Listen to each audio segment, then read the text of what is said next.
Okay, over the last 2 years, Congress has held over 7 committee hearings on domestic terrorism. The topics they covered were important, but the vast majority were topics such as confronting white supremacy. However, what has been lacking to me is a specific hearing on the violence from the left-wing extremists that destroyed so many Black lives and businesses over the summer of 2020. At least 25 people were killed, murdered last summer as a result of left-wing violence that was called, in many times, peaceful protests. The estimate is over $2 billion of damage that caused looting and other criminal behavior. The horrible riots occurred in inner cities, Minneapolis, Milwaukee, Philadelphia, Chicago, and earlier, a couple years ago, Ferguson and Baltimore. Some of the greatest casualties of these violent riots have always been minority businesses, inner cities that are mostly restored forever. By the way, we do condone all violence, and that's been the message we've been given across the board. It doesn't matter which side it is, hard left or hard right. When people are put into misery, that are being bullied, we should all stand against it immediately, not months later. Mr. No, in light of the damage done by the violent protests last summer, where is the damage to inner city and minority businesses, communities, trying to find the American way, trying to make a living? Where has this damage been mostly done, Mr. No?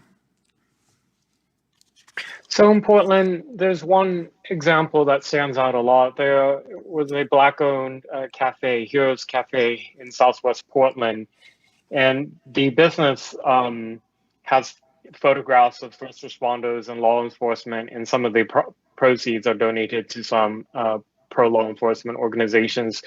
That business got put on a list by one of the Antifa groups in Portland.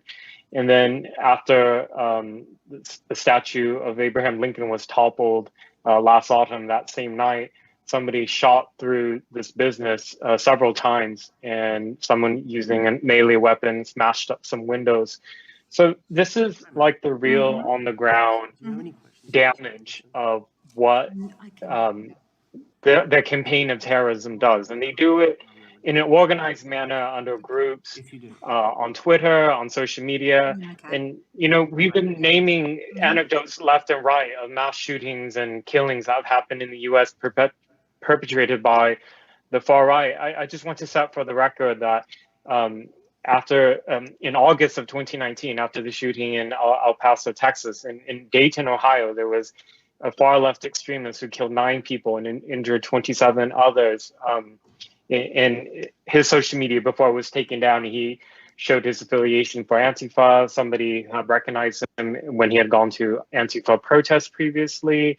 In January, the FBI recently arrested a suspect in Florida who had gone to Syria, and on his social media has a long history of posts in support of espousing support for Antifa. So I hope that, you know, with lawmakers, we can entrust you to move beyond the which side is worse than the other and start talking about how do we come up with laws to keep all Americans safe. Time has expired. Thank you. I yield back. Thank you.